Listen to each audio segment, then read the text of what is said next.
根據密閉空間工作安全與健康作業規程空間2024年修訂和安全智慧工地系統要求，智能建造實驗室基於自然的地連高速網絡，專為固定和移動工作中的密閉空間操作設計一套密閉空間作業智能監測系統。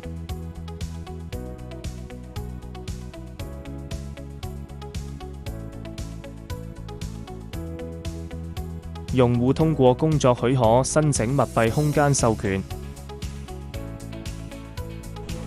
系統自動對進出人員數量統計。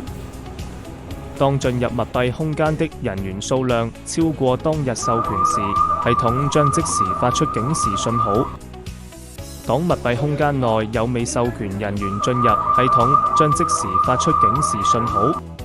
地圖上實時展示工人定位。工人通過手錶發出 SOS 信號時，系統會實時收到警報。系統可支援密閉空間氣體監測的多級警報功能。安全員可通過觸摸大屏查看密閉空間內攝像頭及 Bodycam 實時畫面。